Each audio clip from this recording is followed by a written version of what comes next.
राष्ट्रवाद है दोस्तों किसी देश के अंतर्गत रहने वाले लोगों की वो भावना है जिससे इटली के है ना, इटली के राष्ट्रवादियों के गुप्त दल 300 छोटे बड़े राज्य आते थे है ना, जिसके अंतर्गत वहाँ के अलग अलग शासक थे और वो अपना अलग अलग शासन। कैसे हैं आप लोग? आई होप आप लोग अच्छे होंगे, स्वस्थ होंगे, मस्त होंगे। तो दोस्तों जैसे कि पिछले वीडियोस में आप लोगों को बताया था कि मैं एक मिशन स्टार्ट किया हूँ, मिशन 95%। ये 10th और 12th दोनों के लिए है ना। अगर आप वीडियोस नहीं देखे हैं हमारे पिछले बनाए हुए कि 95% स्कोर कैसे करें, ठीक है, तो वो वीडियोस जरूर देखें है ना। तो डिस्क्रिप्शन में इसका लिंक होगा, वो वीडियोस को जरूर देखें।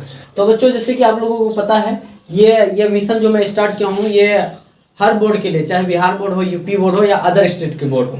तो चलिए आज पढ़ते हैं 10th के लिए मोस्ट इंपोर्टेंट क्वेश्चन, राष्ट्रवाद। राष्ट्रवाद होता क्या है दोस्तों, जानेंगे हम लोग।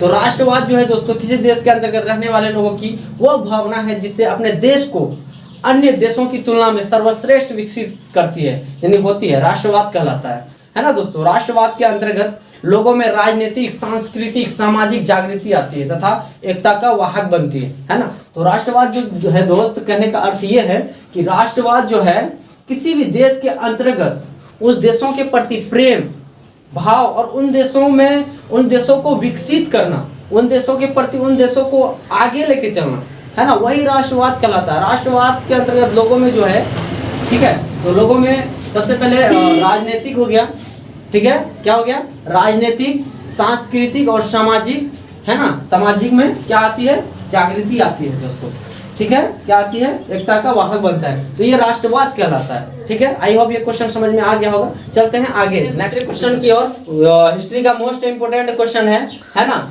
चैप्टर 1 का मेजनी कौन था। तो बच्चों मेजनी जो था इटली के है ना, इटली के राष्ट्रवादियों के गुप्त दल कार्बोनरी का सदस्य था, ठीक है। और वह क्या कहता है, सेनापति होने के साथ साथ जो था वो जनतांत्रिक विचारों का समर्थक था, ठीक है, राइट दोस्तों। उसने जो है इटली के एकीकरण में काफी प्रयास किया, ठीक है, जो कि 1830 ईस्वी में नागरिक आंदोलन द्वारा जो है मेजनी है ना उत्तरी और मध्य इटली को गणराज्य एकीकृत करने का काफी प्रयास किया, ठीक है। और क्या कहता है वो असफल रहा, लेकिन उसमें सफल नहीं रहा, वो असफल रहा। असफल रहने के कारण से जो है कि वो इटली छोड़ के चले गया, यानी इटली से पलायन करना पड़ा। और 1848 ईस्वी में जो था मेटरनिक के पराजय के बाद जो है फिर से मेजनी इटली आकर है ना, फिर से वो इटली के एकीकरण करने का काफी प्रयास किया, लेकिन उस बार भी वो असफल रहने के कारण से फिर से वो इटली छोड़कर उसको जाना पड़ा, यानी इटली से पलायन करना पड़ा, ठीक है दोस्तों। हम कह सकते हैं कि इटली का मसीहा जो था मेजनी था और वो ऑस्ट्रिया के प्रभाव से इटली को आजाद करने का काफी प्रयास किया, काफी वो संघर्ष किया, यानी इटली के एकीकरण में वो मेजनी का काफी महत्वपूर्ण भूमिका रहा, लेकिन दोस्तों वो असफल रहा। आई होप ये क्वेश्चन आपको समझ में आया होगा। ये क्वेश्चन मोस्ट इंपोर्टेंट है, 2 मार्क्स में पूछा जाता है। चलिए नेक्स्ट तीसरा क्वेश्चन है कि जर्मनी के एकीकरण की क्या बाधाएं थी, है ना। जर्मनी का जो एकीकरण था इनकी क्या बाधाएं थी, ये भी मोस्ट इंपोर्टेंट क्वेश्चन है और 10वीं के एग्जाम में बार बार रिपीट होते हैं। तो बच्चों जर्मनी के एकीकरण की कई सारे बाधाएं थी। पहला था राष्ट्रवाद की भावना का अभाव। वहाँ के जो जनता थी, वहाँ के जो नागरिक थे, उनको जो है राष्ट्र के प्रति जो भावना था उनका काफी अभाव था, है ना। राष्ट्रवाद की भावना का काफी अभाव था, पहला ये भी बहुत बड़ा कारण बनता है कि राष्ट्रवाद की भावना का अभाव। दूसरा कारण था ऑस्ट्रिया का हस्तक्षेप, ये भी बहुत बड़ा कारण था कि ऑस्ट्रिया का हस्तक्षेप जर्मनी के एकीकरण का जो है बहुत बड़ा ये एक कारण था। तीसरा था मेटरनिक की प्रतिक्रियावादी नीति, है ना। मेटरनिक जो था वहाँ की घोर प्रतिक्रियावादी शासक था और उनका जो नीति था काफी खराब था, जनता के प्रति जो उनका रिलेशन था वो काफी खराब था और वो कट्टरवादी नेता था, वहाँ का जो शासक था, है ना।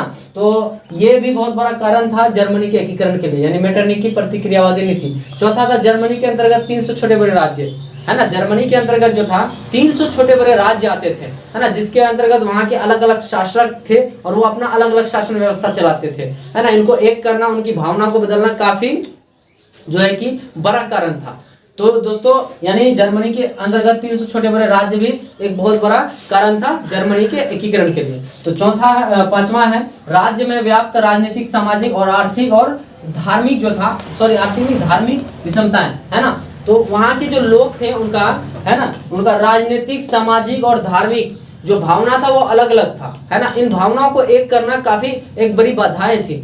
तो ये भी कारण था कि वहाँ के लोगों की सोच जो था, इन लोगों का सोच काफी अलग था, तो इन लोगों को सोच को एक करना जो है कि एक बड़ी बाधाएं थी। इस प्रकार हम कह सकते हैं कि जर्मनी के एकीकरण में कई सारे बाधाएं थी। आई होप बच्चों आप लोगों को ये क्वेश्चन समझ में आया होगा।